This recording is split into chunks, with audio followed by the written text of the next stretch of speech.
This podcast is a quest for well-being, a quest for a meaningful life through the exploration of fundamental truth. Enlightening ideas, insights on physical, mental, and spiritual health.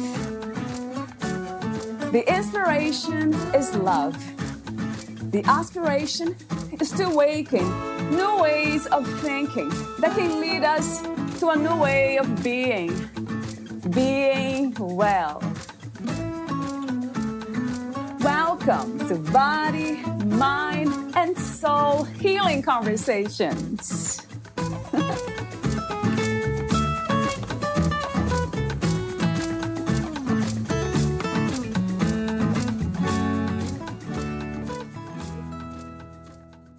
Tall poppy refers to someone who is noticeably successful, defined as wealthy, prestigious, influential, ranked, or even born, and who may attract hostility, envious attention, or malice. Tall poppy syndrome, TPS, is the psychological condition where some people hold someone in contempt in order to cause them to fail or to suffer disgrace by cutting him or her down to size. Even though TPS has been documented in most countries using a variety of metaphors, words, and phrases, it is rarely mentioned in the United States. In sharing Douglas's experiences with others and writing about tall poppy syndrome, he helps readers learn about this syndrome. Tall poppies are described in his book in detail, with a section devoted to their societal benefits. The book also describes emotions such as bullying and schadenfreude, which are similar to TPS, as well as examples of tall poppies and fallen poppies, including fallen poppies cut by the U.S. government.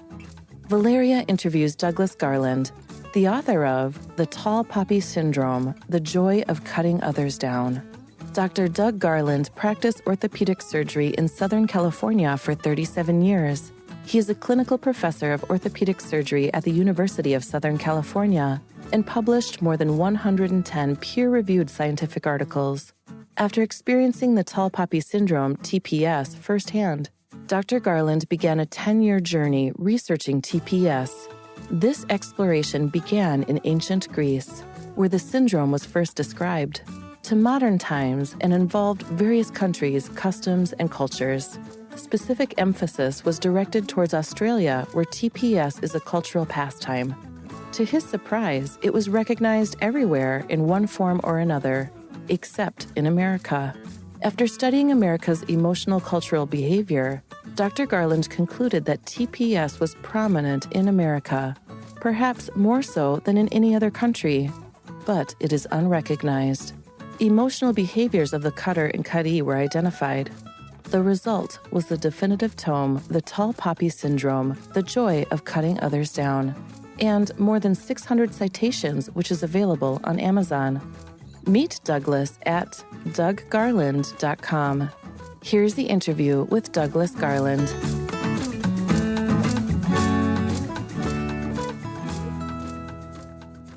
In your own words, who is Douglas Garland today?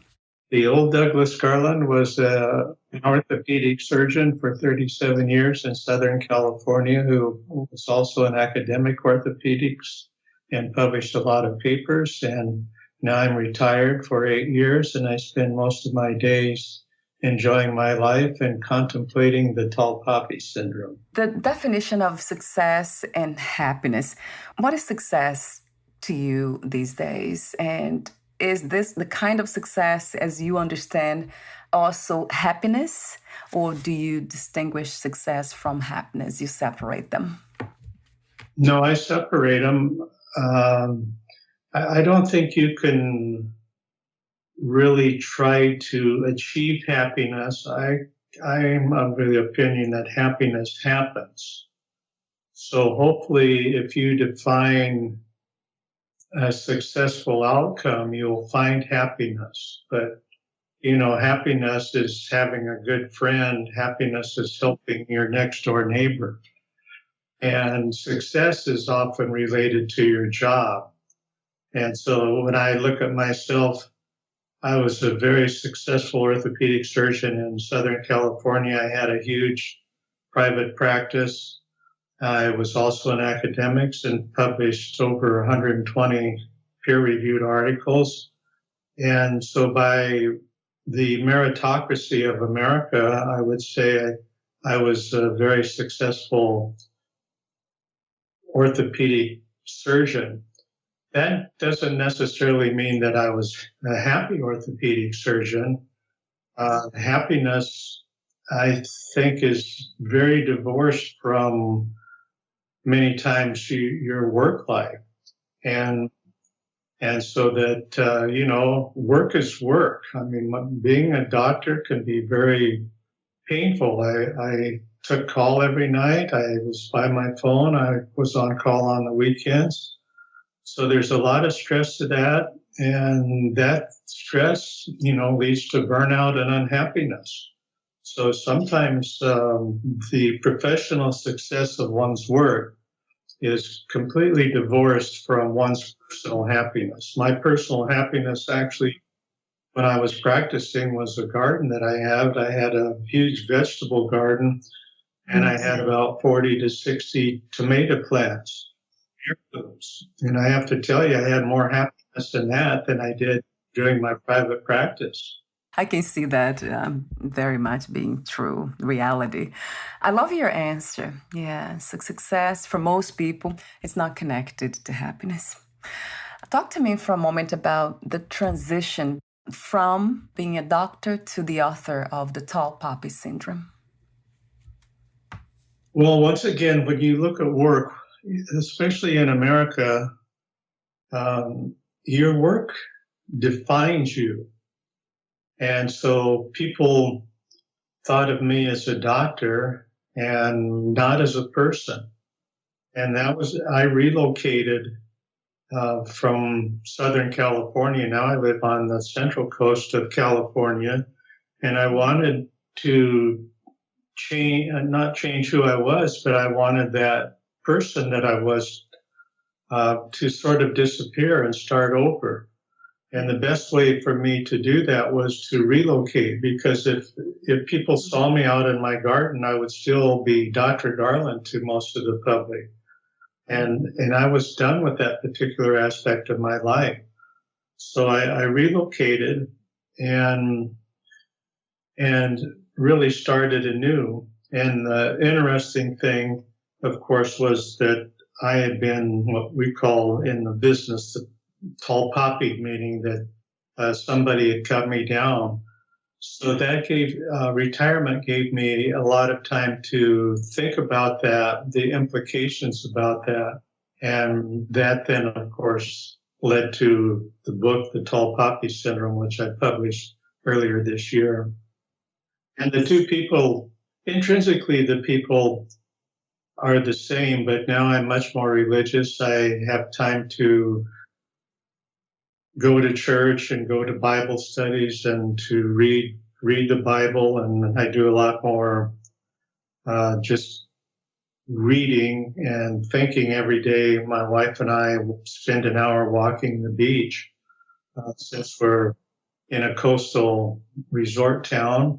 So I have lots of time to think about myself and my person and my neighbors and what the meaning of life is and what true happiness is. That's wonderful to hear. It sounds beautiful to me. The transition between working, doing what you're doing, feeling the way you did with the unfortunate, let's say, situation that you went through with the tall poppy syndrome that you didn't know at the time what it was. And then you have been doing a lot of research and you have introduced it to me, actually. I had never heard about this syndrome before.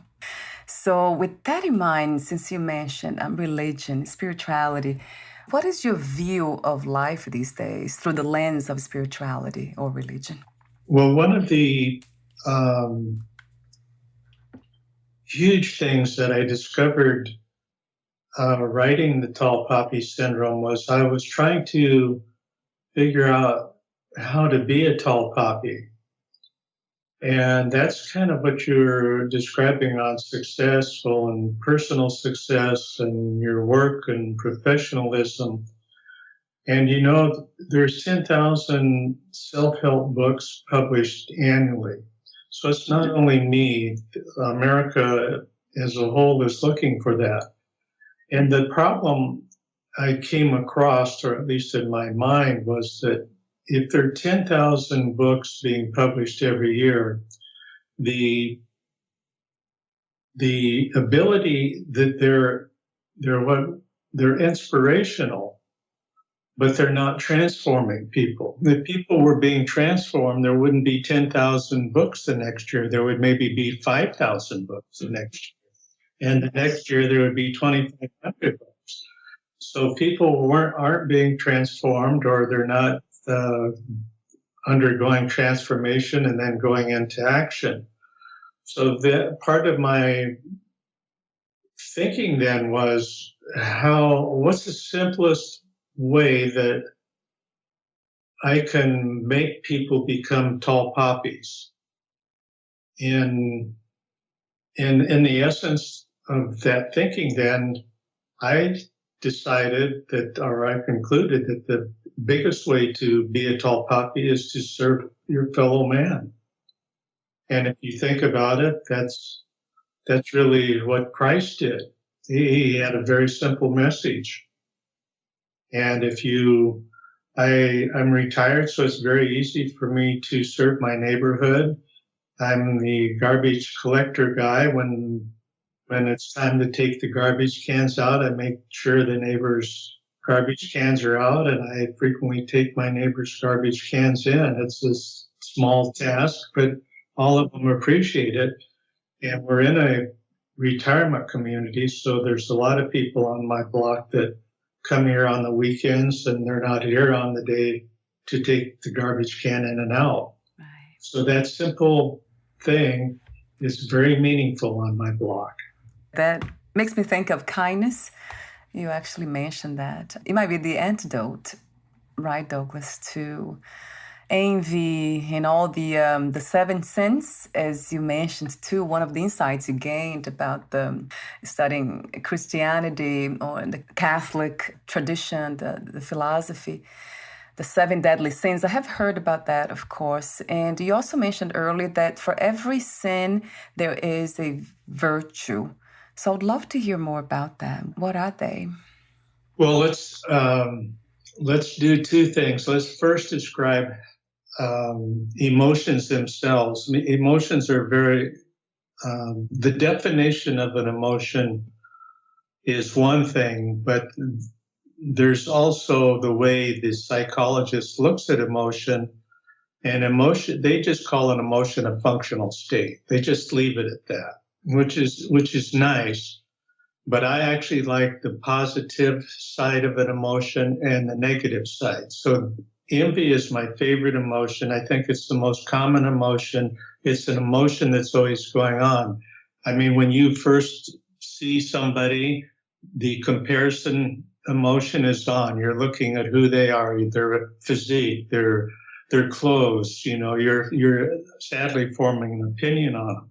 So that's more important, or not more important than love, but you're not loving them. So I always feel that the best study and the emotion I studied the most was the comparison emotion, envy.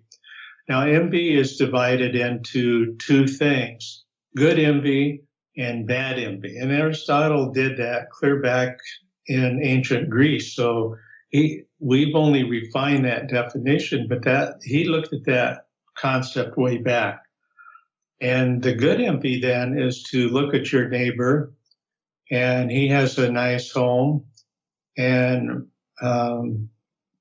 neighborhood pride. So the good envy would be, well, I want my home and my yard to be as nice as his.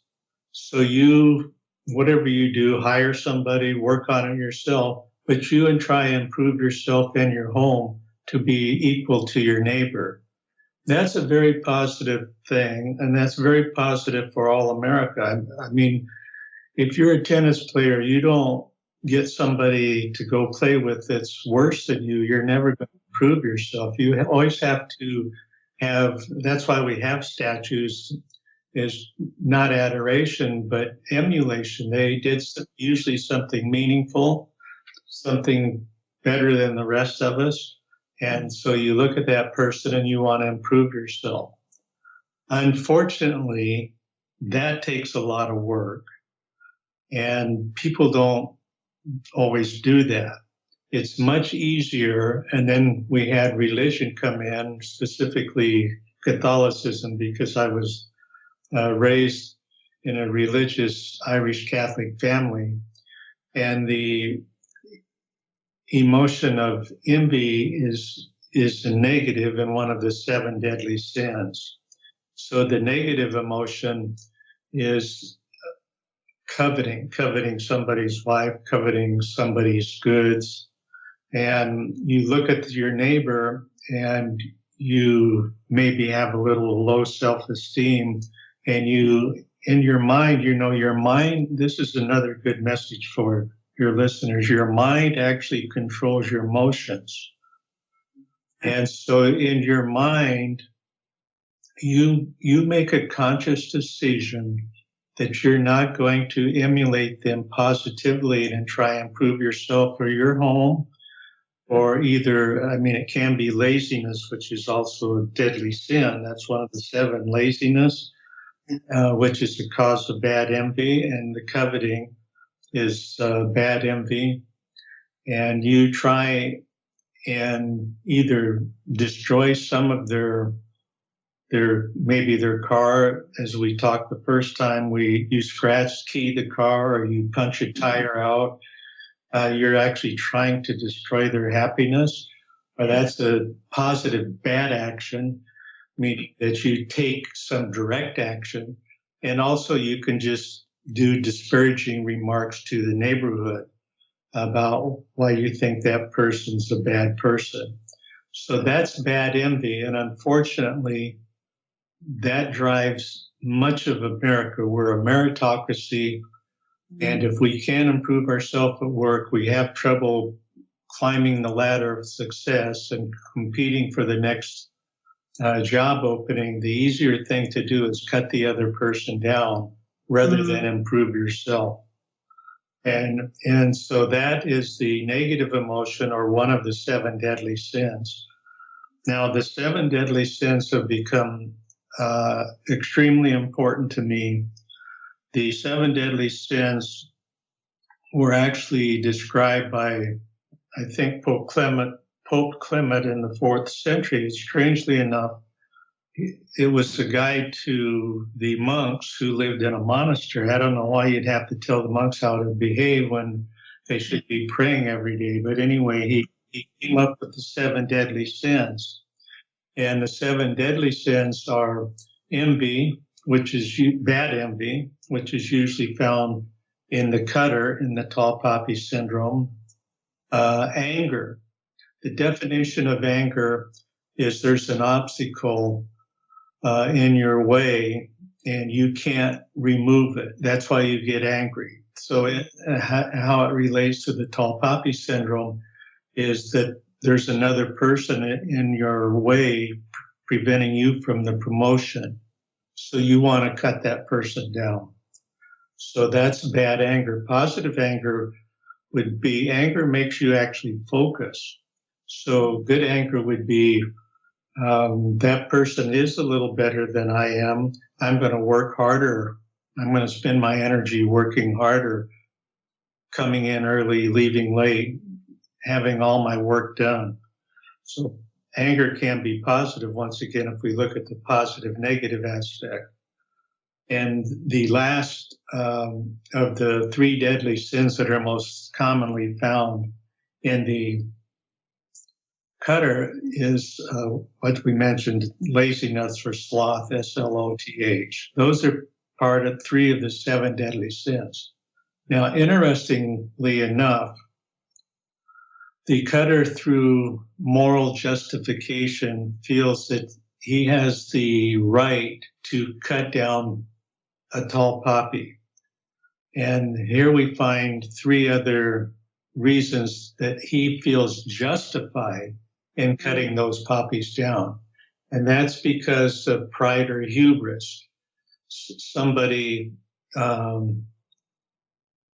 it becomes too big for their britches. That's pridefulness.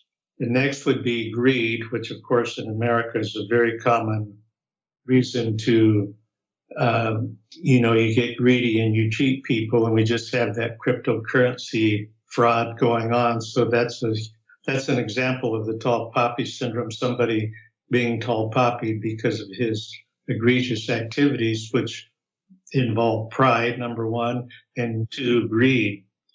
And then the third is lust. There's a lot of the media was cut down in the Me Too movement, and that was a lot of pride in almost all those men. Some greed, but lustfulness. So those are three also of the deadly sins. So we have three found in the cutter, three found in the tall poppy who uses those negative emotions, and then the cutter feels justified in cutting that person down. The only sin we don't mention in the tall poppy syndrome is gluttony. But those seven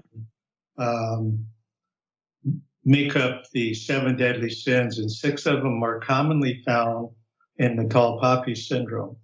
Now, in Christianity, especially Catholicism, the way you modify your bad behavior is to look at the opposite, which in envious would be kindness.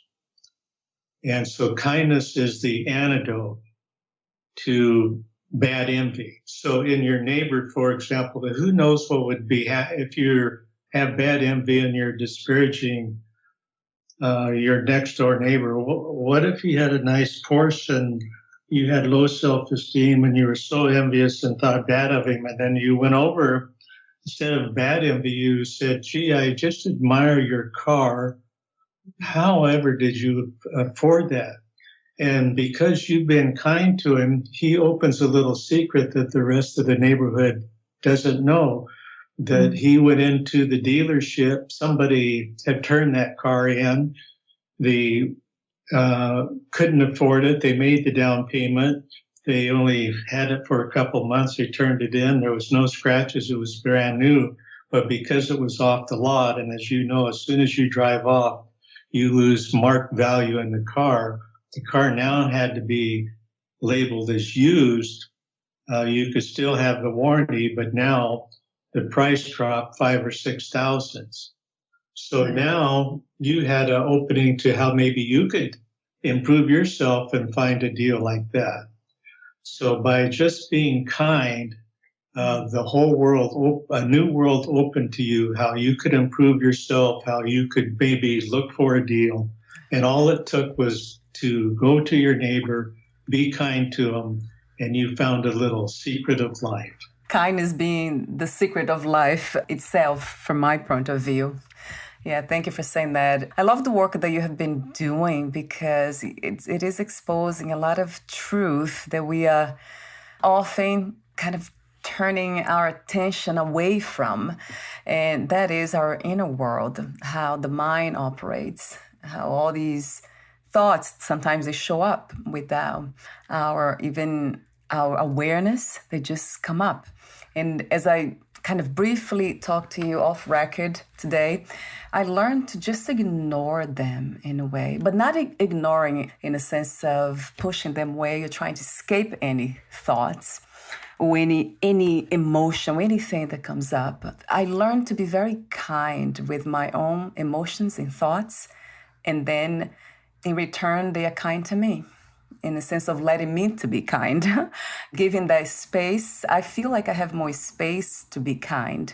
It's a sense of freedom in a way, because I have been kind to my own mental processes.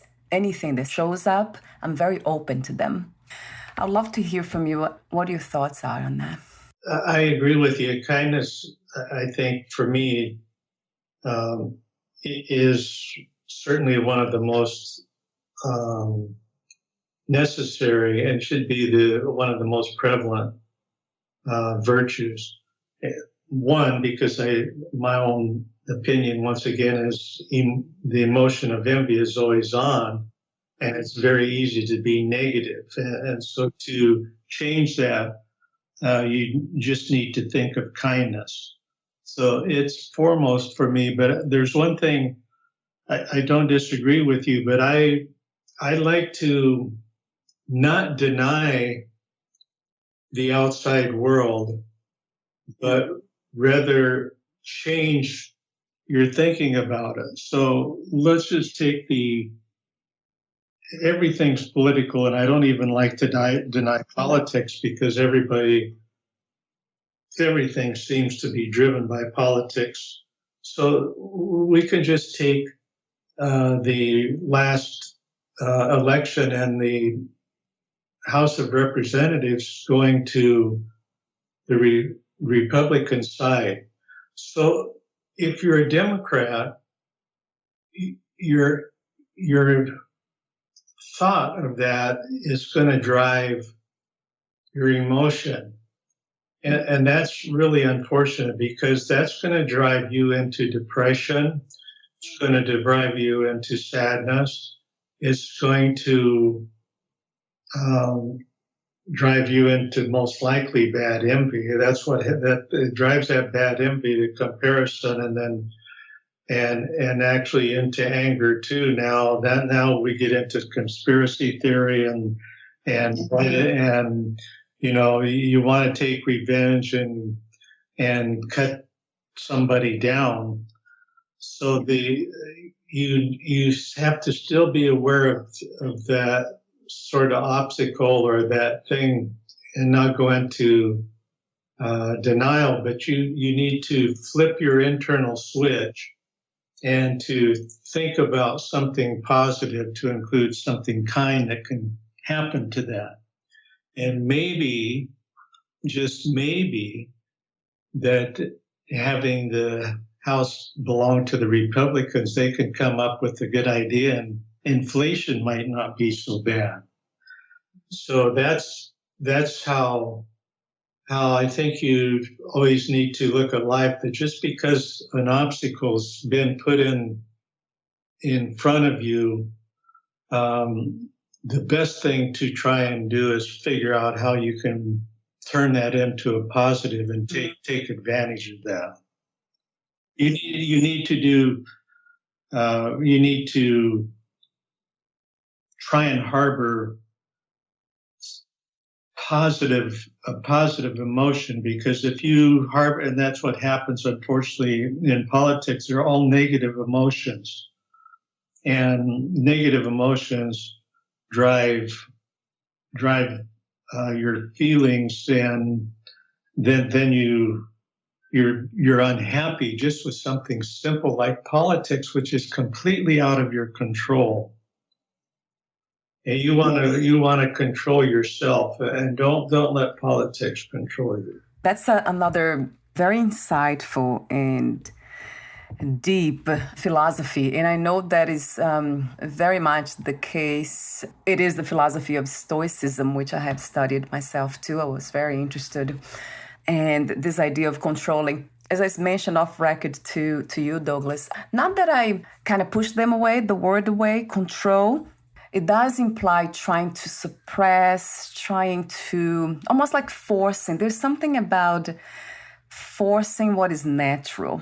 And I do see feelings as very natural. They just come up. We cannot control them. We cannot even, they just show up in the body, in the mind, in form of thoughts. So we can't really try to box them or push them away. So is there any other way that you have another way we can go with that same idea? We did discuss control. I'll use direct, but yeah. But your emotions are actually controlled by your beliefs. So if you harbor the wrong belief, just as your neighbor, if you harbor the wrong belief about him, they're going to trigger or direct, I won't use control, but they'll control bad envy. So your beliefs do, to a certain extent, control how you behave. And that's the problem. I don't know if you wanted to discuss near enemies, but that's so. Let me, which I think your listeners can get this. I think because I think this is so important because our country is so divided. In Buddhism, they have near and far enemies. So if you take, say, King Henry VIII in not ancient, but in mid-century England or later, when they had kingdoms, the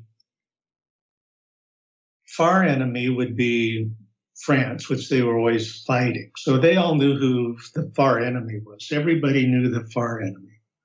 But the near enemy was somebody on your staff who was going to poison you or something. And those were the unknowns. So the near enemy is really something that you're not aware of.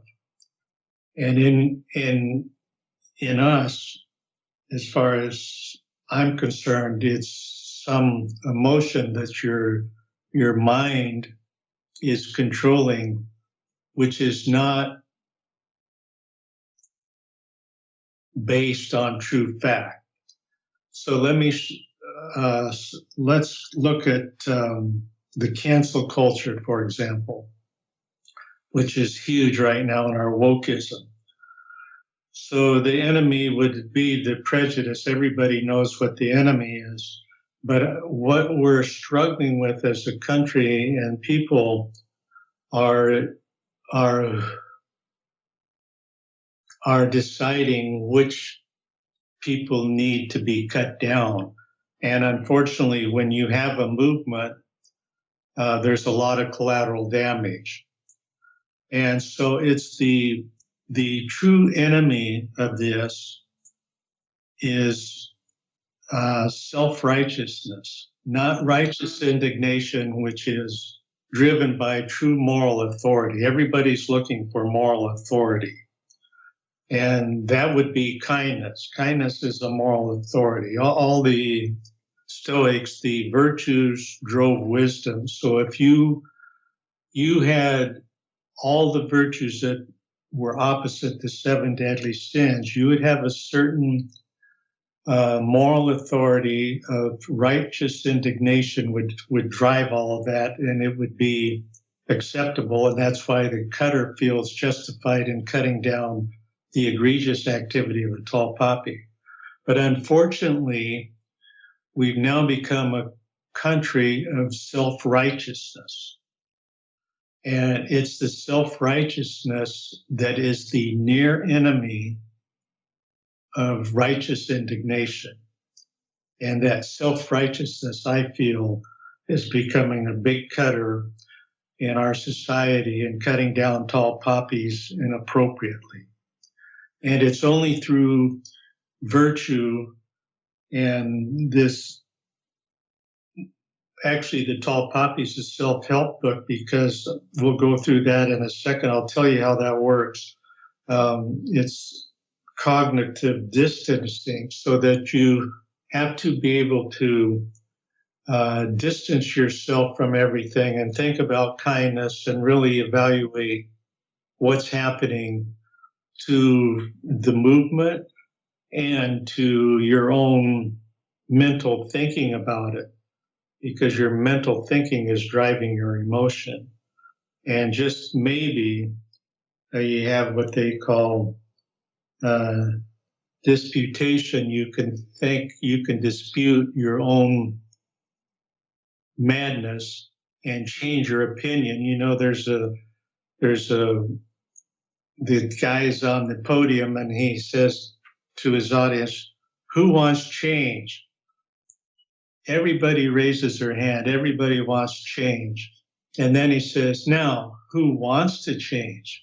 And of course, no hands go up. Yes. So the whole concept is to try not, you don't want to be making people change. You're never, if you if you're a Democrat and I'm going to try and change you to be a Republican, that's not how life works. That's not how many things work. Most of the time, you have no control, once again, on your external people or circumstances. You only have control of yourself. So maybe you're the one. Maybe you're the one that should be raising your hand.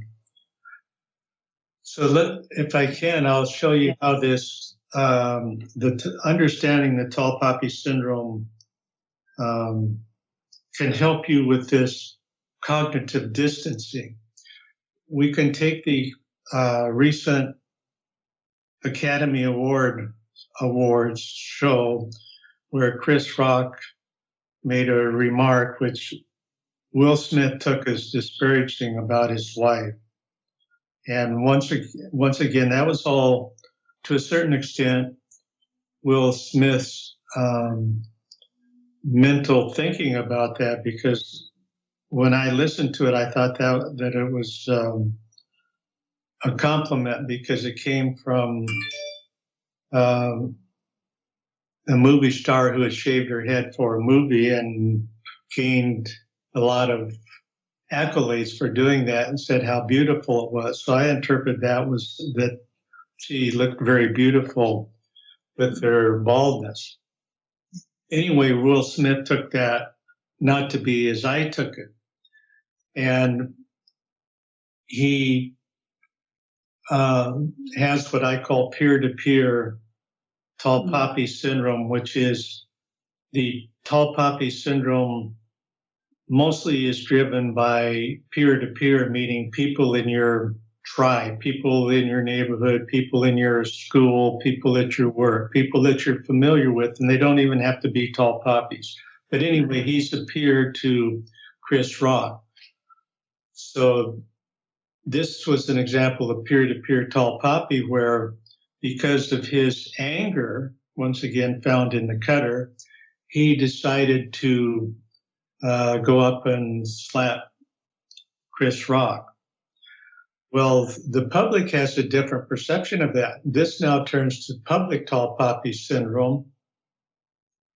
And the public just felt that Will Smith was too prideful and this was an inappropriate reaction.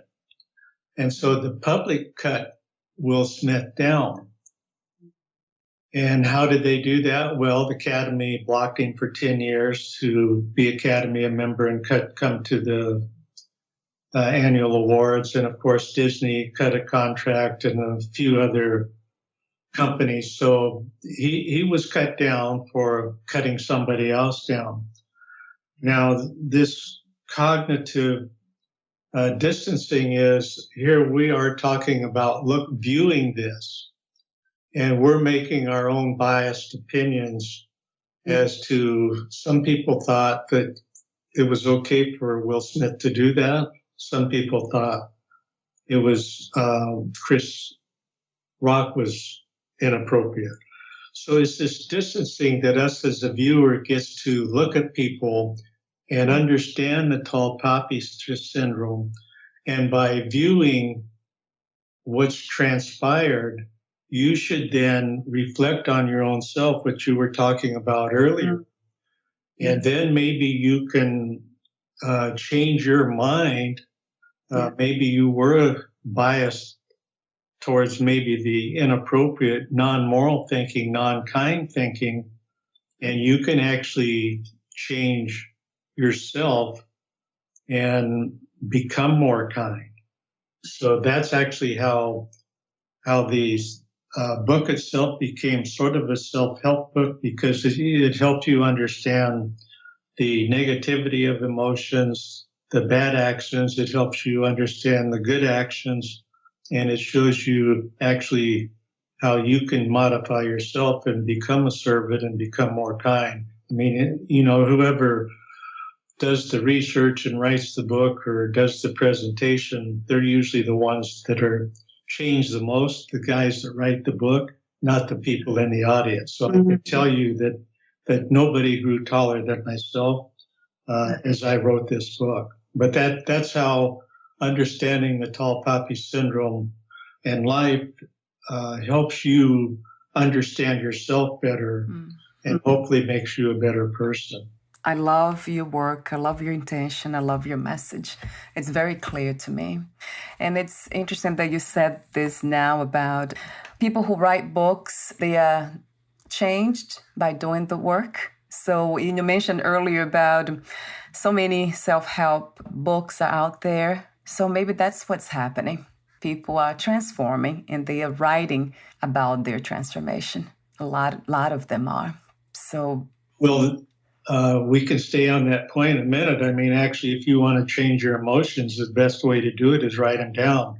Well, I mean, you're right about what we're discussing about who's writing all those inspirational books. I think they're inspiring themselves first, and they're the ones going through most of the transformation, probably not the readers. And that certainly was my case. But if you read some of the reviews of my books, people do talk about that. But if you write about your feelings, the expression of that helps you understand yourself better and will help you, I think, dissipate and maybe modify some of your more aggressive views. I mean, the more kind you are, for example, the more bad envy dissipates. I can just tell you that. So if you're writing about anger, and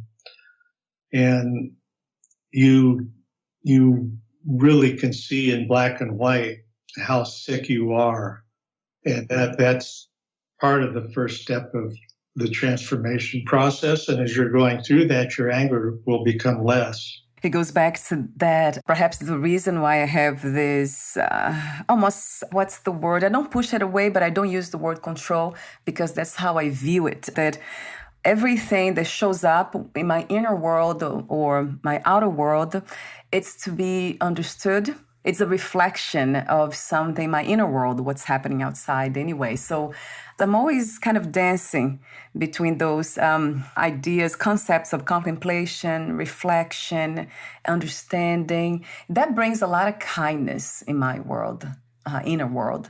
And also I see the outer world from the lens of kindness, so it becomes kind too. So that's why I never heard about I don't watch TV, and I'm not trying to push away that either, just I'm not interested. The cancel culture, I heard somebody saying that I interviewed the other day, but then you mentioned today again. I never heard of that before, and I know it has been happening. But I don't see, there's a lot of that's happening. I know that Russia and Ukraine, there's a war happening. It's almost a reality that I don't engage with. And perhaps because I'm so focused on this, talking to people like you about transformation, kindness, love, and kind of elevated ways of living, more meaningful per se, that it makes a huge difference in my way of seeing everything and the perception of the world. Well, I can't let the tall poppy syndrome go. So in the book, it's a world history of the tall poppy syndrome. I start in ancient Greece, go through Rome, go through most countries. It from ancient Greece onward, and I found it in most countries. But not only is it in country, but it's country to country, which is where we're going with this. Because you mentioned Russia and Ukraine, so here you have a situation of one country cutting down the other country, and you have Putin cutting down Zelensky. So you have it on a personal level and on a country level. And so there's pride in the person and pride, just like Germany and Hitler, pride in a country. So pride really drives the egregious behavior. And, you and I would tell Putin, there's this one thing, dude, that you have to do, be kind, and that ends the war. Yes, yeah. And it really, really is. Before we get to that reality of kindness and transform ourselves and others, it's essential that we look very close into those sins, as you just mentioned, the deadly sins earlier, and also the negative emotions and thoughts we have without trying to control them, but just being curious about it and open. Because I think the more we listen to these, give them attention, a sense of curiosity, just being curious, the more it becomes clear that we are not separate from them, which means we are everything, the good and the bad. So it's beautiful to see that we choose to be the good. And that has been my experience. We choose kindness over love, over fear. But let me take that point, because I can tell the person you are just by talking to you, and you can probably tell I'm a little more confrontational, controlling and stuff. But to a certain extent, we have to help. We have to help the bad, and let people understand bullying. And the problem is the bullier never understands himself, because he develops that behavior as a young kid, and he becomes very successful at controlling his environment. And so he uses that in grade school, it continues in high school, it continues in the job and in his life. So if he's never called out, he's probably not going to be introspective enough to figure it out himself. So me, maybe not you so much as myself, I feel that it's part of my own duty to call the guy out, because he's not going to change if you don't do that. Now, there's two ways to call him out. One is to be confrontational, which is not going to work, because he's going to dig in and it'll be wrong. It'll be a bad ending. But the good way is to shower him with some kindness, and maybe that will be enough for him to do a little, one, bullying you, but maybe do some self-reflection. Yeah, that's a beautiful point, and that's how I choose to navigate those realms of so-called bad behaviors or bad people. Yes, kindness has been transformative in my life, but I know it's not everyone is ready to receive love, to interpret kindness as kindness. That's another conversation, I guess, another episode to host, right? We can have another conversation about that alone. Interpretation, perception of anything. So, in being ready. But today, we're almost at the end, but I have so many other questions. We could talk forever, actually, Douglas. I love talking to you. And I can feel your kindness, too. The way you speak, going deeper into understanding yourself and trying to pass these messages, this wisdom on. That's a beautiful thing and a kind thing to do. So thank you so much for being kind. It's my pleasure. It's easy to be kind to you. If there is one message you wish everyone who listens to this episode to take with them, what would the message be? I just think what I learned writing my book is the most useful message is to serve your fellow man. I mean, if you'll have intrinsic happiness, if you make a lot of money and buy goods and spend it all on yourself, you're never going to attain happiness. But if you use that wealth and you share that wealth, you'll attain way more happiness than buying it on yourself. So if you're serving people, if you have unlimited goodness, so if you're serving people and you're kind to people, you're going to find true happiness. Yes. That's a simple message, and that's the easiest way to happiness that I know. Yes, thank you for saying that. It's a confirmation for a lot of us that listen to this podcast, but I know some of us don't know that yet, don't trust that yet. But yes, that's a trust that I have. And also that comes from experience. The more we share, the more I receive back. It's almost like this giving and receiving process circle. It's really beautiful. Thank you for saying that, Douglas. So before saying goodbye for today, where can we find more information about you, your book, products, services, and future projects? Well, the most of it's on Doug Garland, DougGarland.com. That's my website. You can find everything on that. The book is also comes up first. Second thing is our podcast we did a couple of years ago, but that's where most of the information is. I do tweet almost every day. If the tweet stays in business, I usually find evidence of the tall poppy syndrome daily in newspapers that I follow, and I tweet those out and why it's an example of the tall poppy syndrome and who I think is the good guy and the bad guy in the situation. So it becomes easy to recognize it through my lens.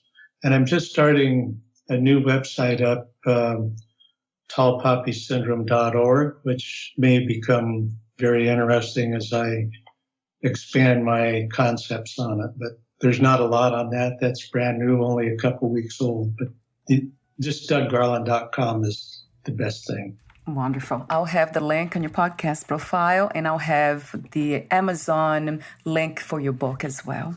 Thank you so much again, Douglas, for your presence, and we'll talk soon. Thank you. Bye for now. Thank you. Good talking to you again. Same.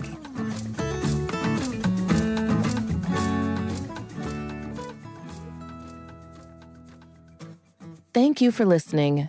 To learn more about Douglas Garland and his work, please visit DougGarland.com.